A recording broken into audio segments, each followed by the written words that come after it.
Hello, hello. Thank you for joining. I appreciate everyone that's here. This is False Life 19. This is my channel, False Life on YouTube 19. This is False Life 19 on YouTube.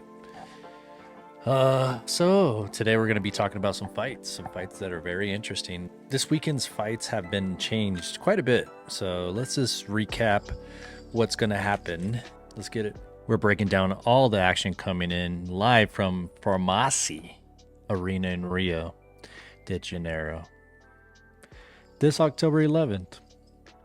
Get ready. Get ready. It's going to be very explosive, very, very great fights, very entertaining, very well-known contenders. And let's see who reigns supreme in the octagon, I say. Don't forget to like and subscribe. It really helps my channel and for the forecast to keep on going. So I appreciate everyone that does like, subscribe, and comment. Thank you so much. Here's False Life 19's fight forecasts. So we're just going to start off with the main card. Here we go. Lucas Almeida versus Michael Aswell. We got Ricardo Ramos versus Kaan Ofli. Then we got Jhonata Diniz versus Mario Pinto. Next, we got Vicente Luque versus Alvarez. Next, we got Deiveson Figueiredo versus Montel Jackson. And last but not least, the real main event of the night. Charles Oliveira versus Mateusz Gamrot.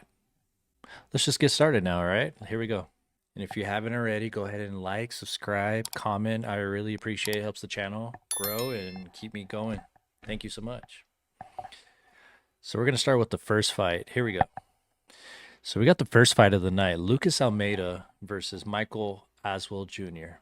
Let's go ahead and click them, see what's going on. See what is really going on this. Lucas Almeida, let's just mention these records. 15-4. Michael Aswell at 13-3. Both coming off a loss. What can I say? You know, it's an even fight. It's a make or break kind of fight, it looks like. And let's go ahead and check it out a little deeper. We got Lucas Almeida, 9 wins by knockout, 5 wins by submission, 9 first round finishes. His last fight he had versus Silva, Almeida ended up losing that one, so that's where the loss came from. Let's check out Michael Aswell Jr. He got 5 wins by knockout, 2 first round finishes. His last loss was recently, so it was against Okai. If you haven't seen that fight, go ahead and check it out. It was UFC Fight Night. That was his last fight he had. Very, very intense fight. So my predictions, you know, I haven't really got to study these guys as magnifying close, but I would say from what I have studied, I would like to go with Michael Aswell Jr. He's a Texas hometown kid, you know, Houston, Texas, second ward.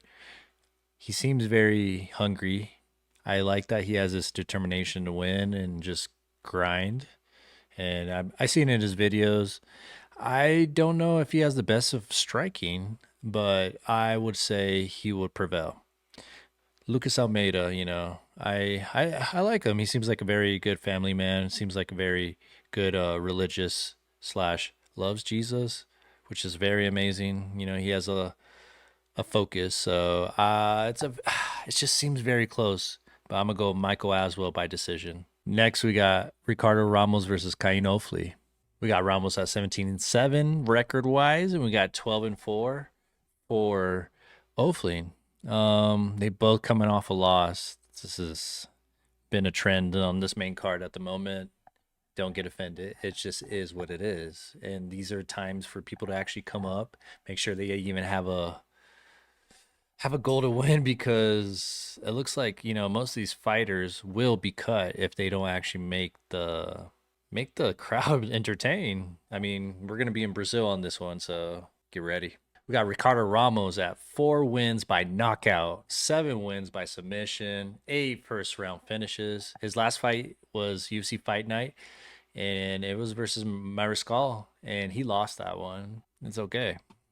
See, I feel like he's determined to bounce back, so we'll see how that goes. Let's go to Kaan Ofli. He has 2 wins by knockout, 6 wins by submission, 6 first-round finishes. Last fight was Naimov, and he did lose. And to be honest on this one, I would say Ricardo Ramos. He's just a lot more athletic. I'm going to pick him because he has popped up more in my radar. He has more experience. I would say in the UFC. He's part of the fighting nerds.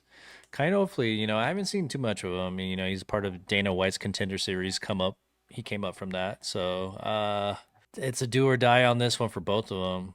Ricardo Ramos it would be a good showcase for him to actually come up on this fight and just keep on going, make it spectacular. Maybe KO, TKO. So that's what I'm going to go for. I'm going to go Ramos TKO first round. We're about to get into the next fight. We got Jhonata and Diniz versus Mario Pinto. We got for Diniz 9-1. For Mario Pinto 10-0. This guy's flawless in the octagon. I mean, sometimes it's a good or a bad thing. That means no matter what, you got a target or you're just hungry to finish everyone. And you just want to keep that record, keep winning, climb up the rankings, showcase your skills, and nowadays your social media. And don't forget about the highlight reels. So we got Jonathan Diniz, 7 wins by knockout, 6 first-round finishes. His last fight at UFC 317 was versus Hines. He ended up winning that fight.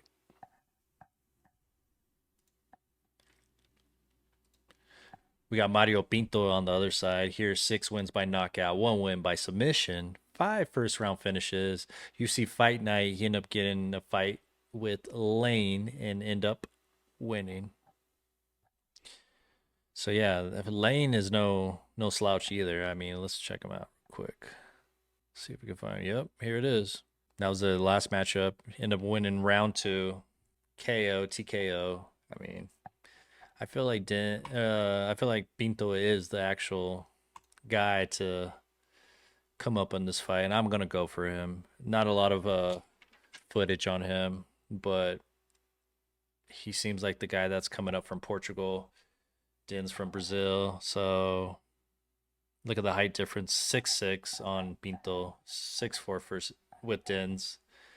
There is a height discrepancy, height difference, big height difference by 2 inches. I see Mario Pinto end up winning this one. I'm gonna go Mario Pinto. I'm not gonna give Dins that much of a light on this one because it seems like Mario Pinto has that flawless record. It wants to keep it.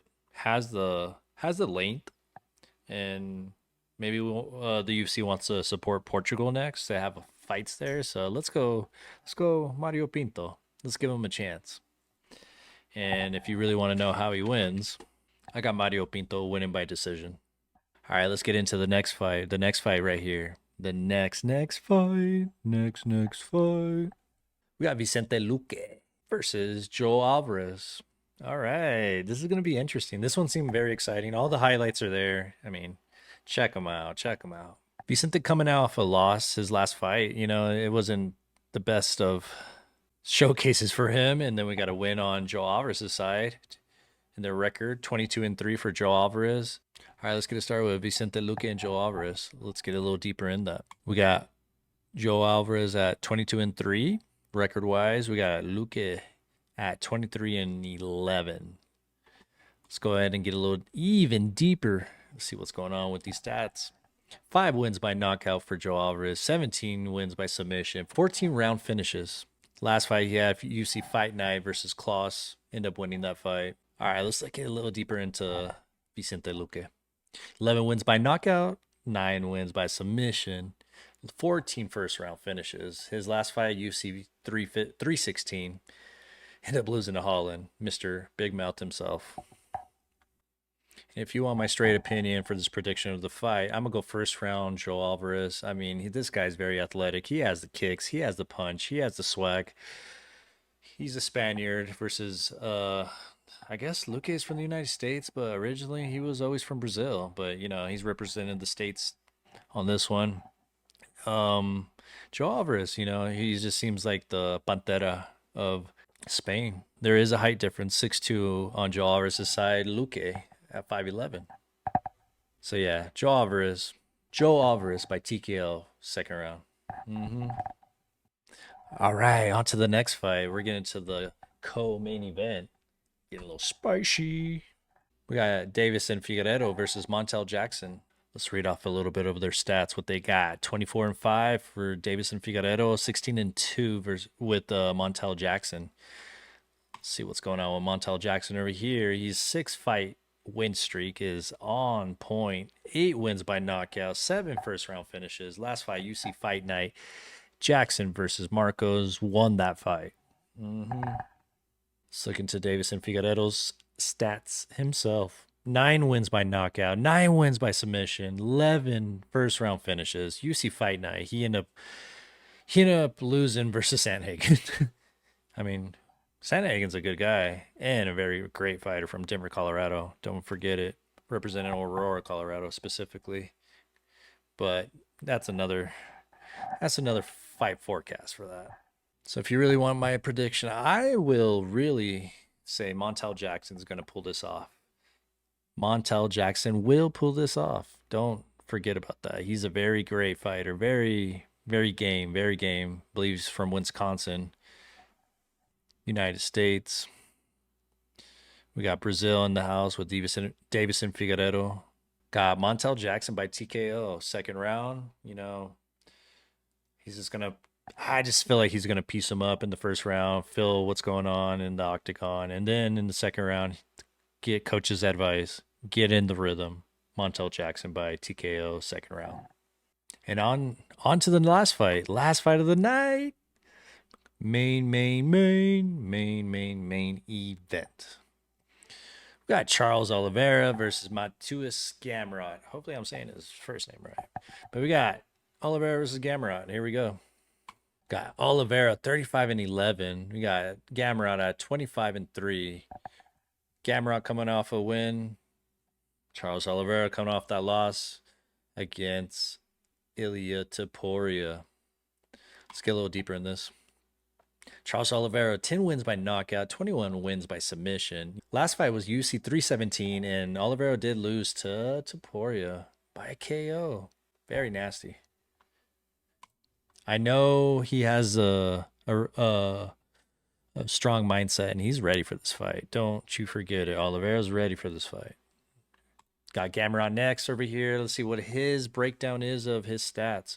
8 wins by knockout, 5 wins by submission, 3 first-round finishes. Last fight was versus Klein. End up winning that fight. And hey, he has a lot of confidence right in his side. Brazil versus Poland. The tough one. Great countries. Let's see.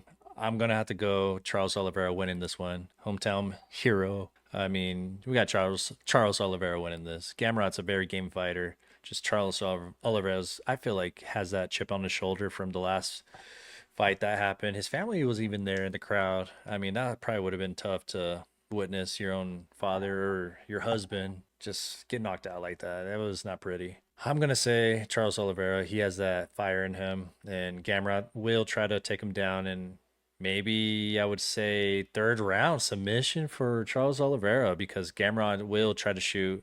Oliveira's really game jiu-jitsu wise, and at all the techniques he has, he's very cool with it. And he's also part of the Fighting Nerds. Fighting Nerds have also been losing lately, so I would say Ramos and Oliveira, they're the guys that need to come up for the Fighting Nerds. So to complete the case, Charles Oliveira by submission, third round. That's all for this week's False Life 19's forecast. Thank you. Thanks for tuning in as we broke down UFC Fight Night. Don't forget to like this video, subscribe to the channel, and hit that notification button so you can get the next fight forecast. Let us know in the comments, who do you think will take home the wins in this weekend's fight? We'll see you next time.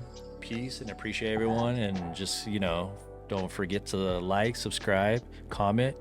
Hey, God bless, and have a great one, and stick with me for the recap on Sunday. I'll give you a little recap. Thank you. I appreciate everyone.